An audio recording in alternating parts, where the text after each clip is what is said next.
Hello everyone, this is Swati, your English educator from magnet brains. और हम start कर रहे हैं रॉकेट रिवीजन क्लास 10th के इंग्लिश सिलेबस में जो हमारी सप्लीमेंट्री रीडर है फुटप्रिंट विदाउट फीट, उसके 4th चैप्टर का। The name of the chapter is a question of trust. और ये एक बहुत ही अच्छी स्टोरी है जिसमें ये बताया जाता है चोरों का भी ईमान होता है ना। ये पूरी स्टोरी इसी चीज़ पे बेस्ड है। So we are going to quickly start. ठीक है, सबसे पहले main points of the story क्या है, आपको ऑथर पता होना चाहिए। Author is Victor Canning. Victor Canning याद कर लो, कौन है ऑथर? Victor Canning. ठीक है, अब इसमें बोला जाता है दैट एक चोर को पकड़ने के लिए आपका दिमाग चोरों जैसा चलना चाहिए या एक चोर की ज़रूरत होती है, लेकिन ये भी कहा जाता है चोरों का भी ईमान होता है। तो यहाँ पे इस स्टोरी में हम क्या देखने वाले हैं? हम दोनों ही चीज़ें देखने वाले हैं। So this is about Horace Danby. Horace Danby is a person जो कि काफ़ी रेप्यूटेड है, काफ़ी जो है अच्छा आदमी है, लेकिन एट द सेम टाइम वो थोड़ा सा अनस्क्रपलस है, मतलब वो जो है वो क्रूक भी है। ठीक है, और इसकी स्टोरी है। So everyone thought that Horace Denby was a good and honest citizen. सबको लगता था Horace जो है वो एकदम good है, honest citizen है। Horace was about 50 years old, unmarried, lived with a housekeeper who worried over his health. अब Horace जो था 50 साल के करीबन था, उसकी शादी नहीं हुई थी, वो एक हाउसकीपर के साथ रहता था और जो उसकी बहुत चिंता किया करती थी उसके हेल्थ की। Usually very well and happy except for attacks of hay fever in summer. Usually उसकी तबीयत एकदम बढ़िया रहती थी, फिट एंड फाइन, लेकिन समर्स में ना हे फीवर एक होता है, उसका यूजुअली उसको अटैक होता था। Made locks and was successful enough at his business to have two helpers. वो उसका काम क्या था, उसका प्रोफेशन क्या था? वो लॉग्स बनाता था और वो अच्छा खासा कमा रहा था, मतलब इतना अच्छा कि उसकी 2 हेल्पर्स भी थी। was good and respectable but not completely honest. वो अच्छा था, उसकी काफ़ी ज़्यादा रिस्पेक्ट की होती थी सोसाइटी में, लेकिन वो पूरी तरीके से ऑनेस्ट नहीं था। 15 years ago, Horace served his first and only sentence in a prison library. So 15 साल पहले एक ही बार वो आज तक ज़िंदगी में जेल गया था। लव्ड रेयर, और वहाँ पे भी प्रिजन लाइब्रेरी में गया था, वहाँ पे जो है ना उसको loved rare and expensive books, robbed a safe every year. तो बेसिकली हर इंसान का ना एक नशा होता है, एक एडिक्शन होता है। तो यहाँ पे होरेस को जो है एकदम जो बहुत मुश्किल से मिलने वाली जो एक्सपेंसिव रेयर बुक्स होती हैं उसे वो चाहिए होती थी, लेकिन उसके लिए उसे पैसा चाहिए था और वो क्या करता था, हर साल एक चोरी करता था। Each year planned carefully just what he would do, stole enough to last for 12 months and secretly bought the books he loved through an agent. तो वो हर साल बहुत ही मेटिकुलसली, मतलब बिना किसी गलती के एकदम प्रॉपर प्लानिंग के साथ एक चोरी करता था। ऐसी चोरी करता था कि उसका जो पैसा है वो आने वाले पूरे साल तक चल जाए, और जो पैसा होता था, जो उसके पास सरप्लस अमाउंट जो होता था, उससे उसके एजेंट के थ्रू वो ये एक्सपेंसिव बुक्स खरीदता था। Walking in the bright July sunshine, felt sure that this year's robbery be as successful as all the others. अब यहाँ बात हो रही है इस साल की, जहाँ पे जुलाई की सनशाइन में वो वॉक कर रहा है, उसको लग रहा है इस साल की जो रॉबरी होगी वो उतनी ही सक्सेसफुल होगी जितनी अभी तक की सारी रॉबरीज उसने की है। For 2 weeks, had been studying the house at Shotover Grange. Looked at its rooms, its electric wiring, its paths and its gardens. So पूरे 2 हफ्ते, मतलब ऑलमोस्ट 15 डेज से वो एक पर्टिकुलर घर को बहुत केयरफुली ऑब्जर्व कर रहा था, शॉटओवर ग्रैंज को। और यहाँ पे उसके पूरे रूम्स, उसकी इलेक्ट्रिक वायरिंग, उसके आने जाने का रास्ता, उसका गार्डन, हर चीज़ उसने स्टडी कर ली थी। This afternoon 2 servants who remained in the Grange while the family was in London had gone to the movies. अब इस बार क्या था, पूरी जो फैमिली थी वो लंदन गई हुई थी, और यहाँ 2 एक तरीके से हाउसकीपर जो थे, जो 2 वॉचमैन थे, ये जो 2 सर्वेंट्स थे, ये दोनों आज मूवी देखने गए थे। Horace saw them go. Horace ने देखा कि वो लोग निकल रहे हैं। Felt happy in spite of a little tackle of hay fever in his nose. उसको बड़ा मजा आ गया, उसको लगा चलो ये लोग निकल गए। उसकी आज तबीयत थोड़ी सी खराब थी, हल्का सा हे फीवर लग रहा था उसको, लेकिन उसने जाने दिया। Came out from behind the garden wall, his tools carefully packed in a bag on his back. तो उसने क्या किया था, एकदम उसने वो गार्डन वॉल से पीछे की तरफ से आया, उसके पास एक बैग था जिसमें उसके सारे टूल्स थे, उसने अपने बैग पे लिया हुआ था उसे।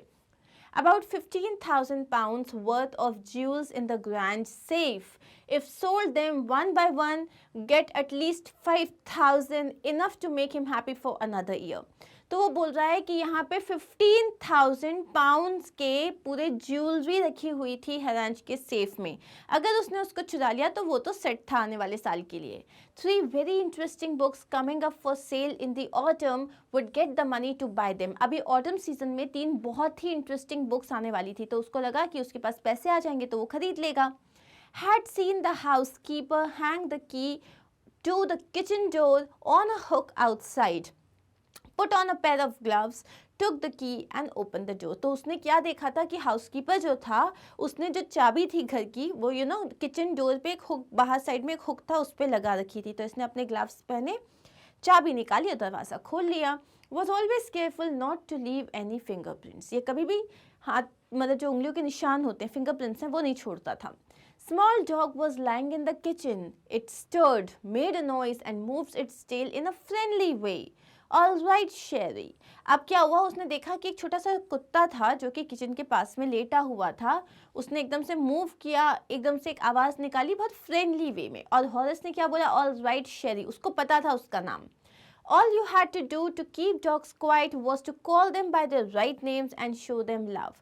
उसने यहाँ पे वो अपना एक्सपीरियंस बता रहा है कि अगर आपको किसी भी डॉग से केयरफुली टैकल करना है तो आप एक तो उनका सही नाम लो और दूसरा उनसे प्यार से बात करो. That is it.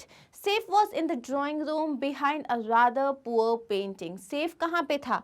Drawing room में एक पेंटिंग थी, उसके पीछे था. Horace wondered whether he should collect pictures instead of books. So Horace ने सोचा कि उसको पिक्चर्स कलेक्ट करना स्टार्ट करना चाहिए या books. But they took up too much room. In a small house books were better. फिर उसने सोचा नहीं यार, पेंटिंग्स तो बहुत जगह ले लेती है, बुक्स ही सही है.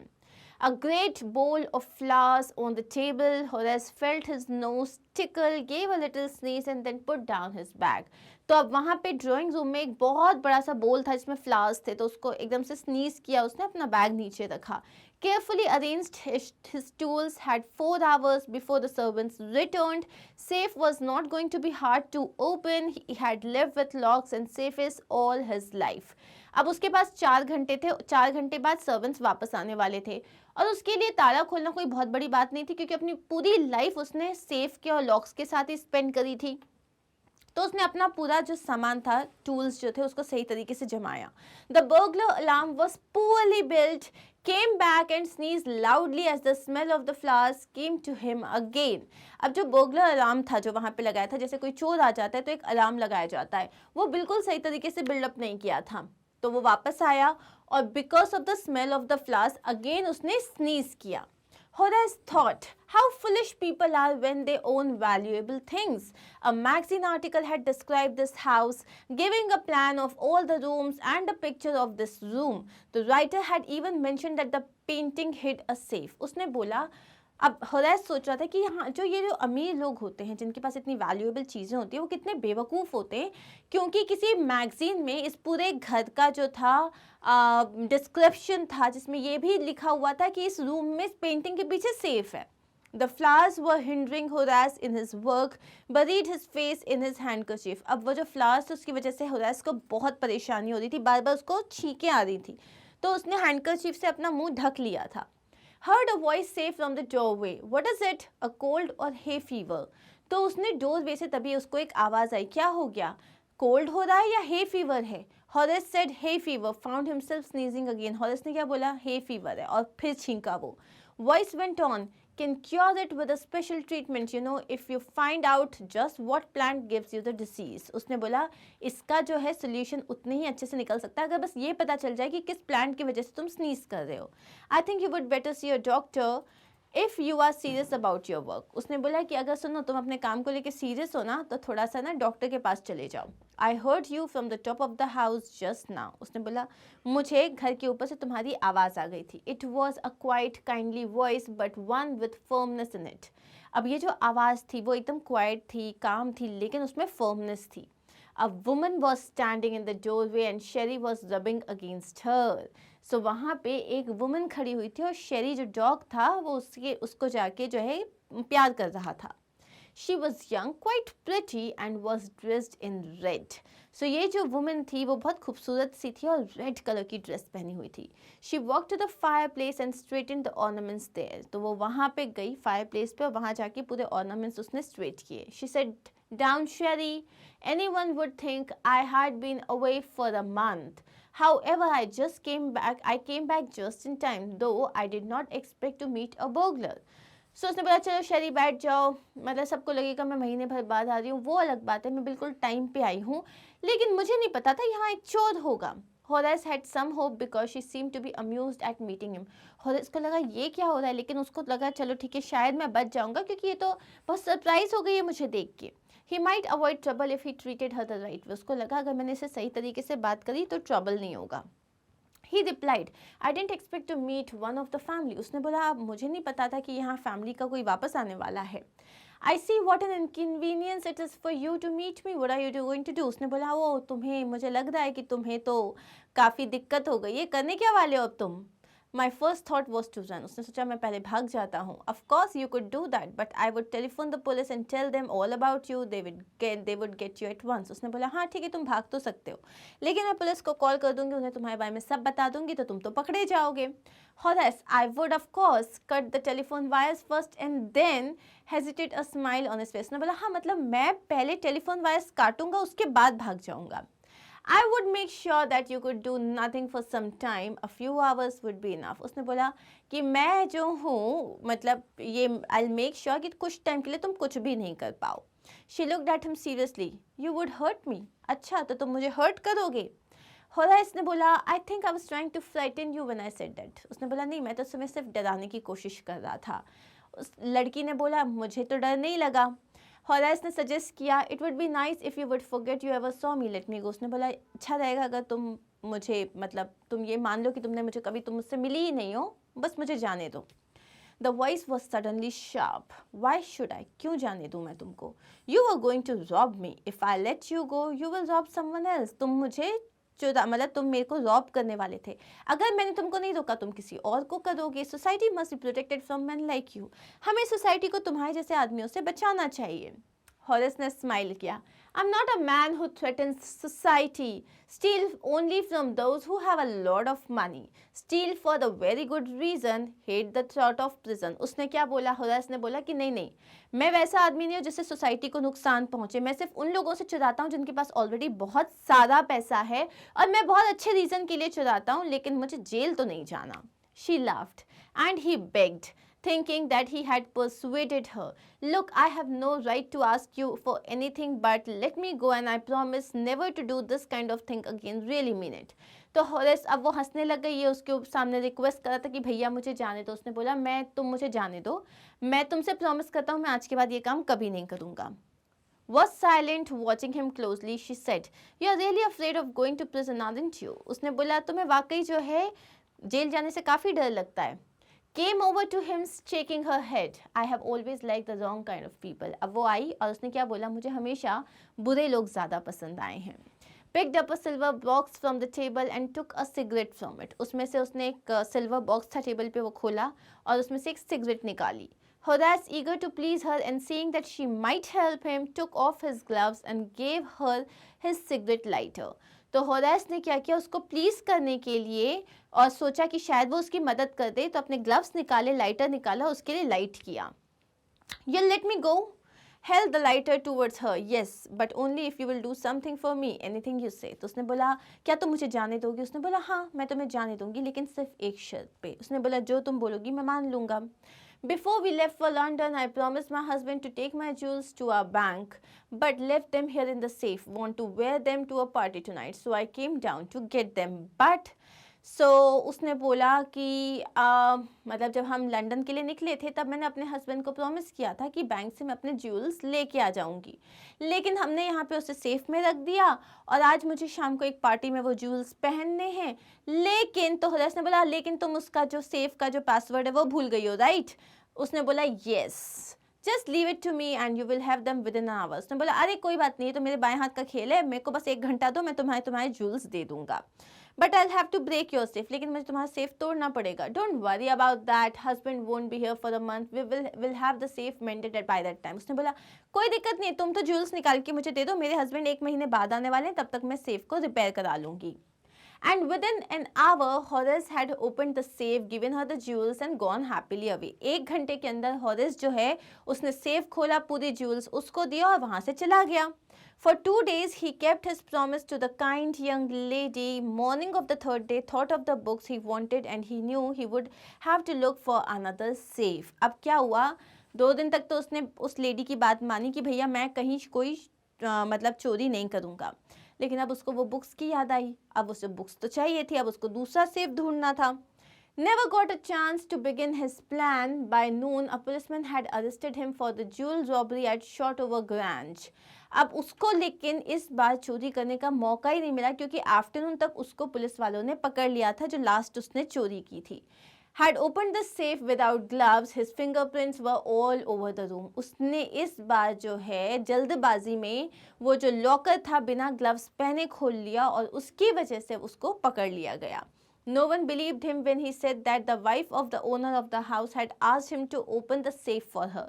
कोई ने उसे बिलीव ही नहीं किया जब उसने कहा था कि नहीं नहीं, मुझे तो वो घर की जो मालकिन थे उन्हीं ने कहा था कि भैया सेफ खोल के दे दो.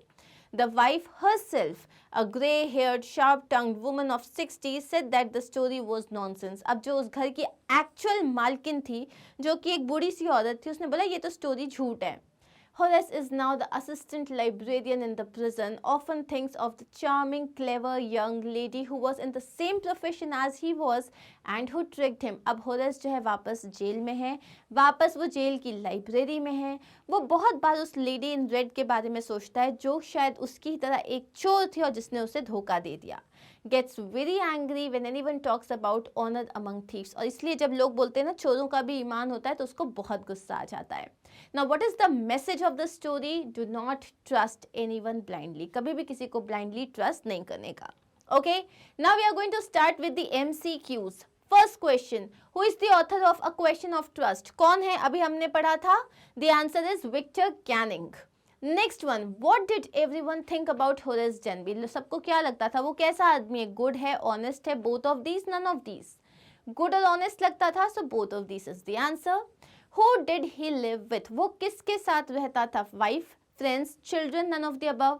न वाइफ, न फ्रेंड्स, न चिल्ड्रन. वो हाउसकीपर के साथ रहता था, तो none of the above is the answer. How old was he? He was 50 years old. About 50. What did he study about the house? उसने हाउस के बारे में क्या रूम्स देख लिए थे कि रूम्स कैसे हैं, गार्डन कैसा है, इलेक्ट्रिक वायरिंग देख लिए, पाथ देख लिए, तो हमारा आंसर क्या हो जाएगा? All of the above. Where did the family who lived in the Grange go? कहाँ गए थे ग्रैंज में रहने वाली फैमिली? लंदन गई थी. Next is, what was Horace fond of? What was he fond of? Books. The answer is books. Where was the safe? Safe कहाँ था? पेंटिंग के पीछे. कहाँ पे थी ये पेंटिंग? ड्राइंग रूम में. Where was the safe hidden? Behind a painting. Okay? And how dash people are when they own valuable things, Horace thought. जब लोगों के पास बहुत valuable चीज़ें होती है तो वो कैसे हो जाते हैं? Foolish हो जाते हैं. कैसे हो जाते हैं? Foolish, बेवकूफ़. Okay? Now let's start with the subjective questions. Whom did Horace Jenby see in the kitchen?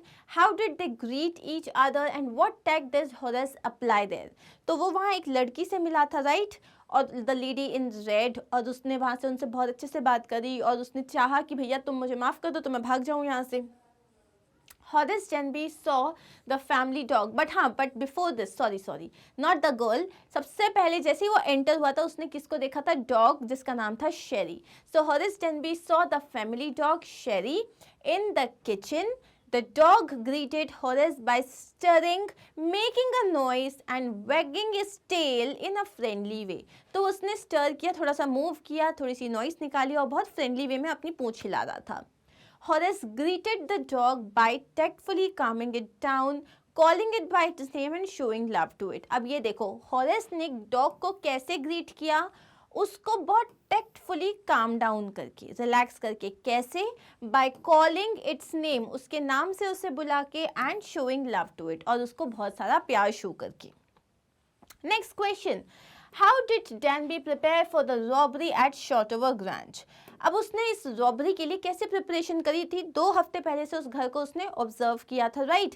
सो हम लिखेंगे डैनबी always planned his robberies meticulously. ये तो इंट्रोडक्शन हो गया कि भैया वो हमेशा अपने जितने भी रॉबरीज थी वो बहुत ही मेटिकुलसली प्लान करता था। He prepared for the robbery at Shotover Grange by studying the house, the electric wiring, paths and garden. उसने पूरी प्रिपरेशन कैसे करी? घर को बहुत अच्छे से स्टडी किया, वहाँ पे उसके रूम्स, उसकी इलेक्ट्रिक वायरिंग, आने जाने का रास्ता और garden. He knew that the family normally lived in the city and knew about the movement of the servants who had gone out that afternoon. उसको पता था जो फैमिली है जो वहाँ पे नॉर्मली रहती है वो लंदन गई हुई है और जो 2 सर्वेंट्स थे उस दिन वो मूवी देखने गए हुए थे। He had kept his tools ready packed in a bag. और उसने जो है अपने सारे टूल्स भी रेडी रखे थे एक बैग में पैक करके, राइट? 2 वीक्स तक उसने इस घर को ऑब्जर्व किया था, ये भी मेंशन कर देना। What was the passion of Horace Denby and how did he satisfy it? उसका पैशन क्या था? बुक्स, एक्सपेंसिव बुक्स पढ़ना, राइट? जो कि बहुत रेयर होती थी, तो वो रॉब करता था, उस पैसे से बुक्स को एक एजेंट के थ्रू खरीद लेता था। So, the passion of Horace Denby was collecting rare and expensive books. क्या था उसका पैशन? Rare और expensive books कलेक्ट करना। To satisfy his passion, अपने पैशन को सेटिस्फाई करने के लिए he needed money. उसको पैसे चाहिए थे और कैसे करता था वो arrange it by robbing 1 safe every year. एक तिजोरी हर साल वो चुराता था, okay? And then secretly buying the books through an agent, फिर एक एजेंट से सीक्रेटली ये बुक्स बाय करता था। Now the next question is what would you do something wrong if you had thought that ends justify the means? मतलब क्या आप कोई गलत काम करोगे अगर आपको लग रहा है कि उस गलत काम करने का जो रिजल्ट है वो आपको सेटिस्फैक्शन दे रहा है? Do you think that there are certain situations you can be excused for acting dishonestly? और क्या आपको लगता है कभी कभी जब हम डिसऑनेस्ट हो जाते हैं तो उन चीज़ों को एक्सक्यूज किया जा सकता है?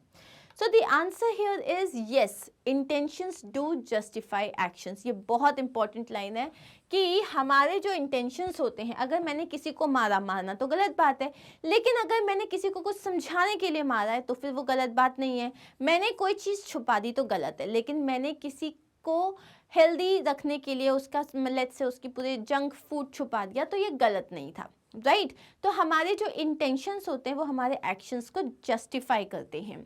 If something wrong is done unintentionally, it may be pardoned. अगर आपने गलती से कोई मिस्टेक कर दी है तो आपको माफ़ी मिल सकती है। However, it cannot be excused if it is carried out even when knowing it is wrong. लेकिन आप गलती को माफ़ तब नहीं कर सकते जब आपको पता है आपने जानबूझ के गलत किया है।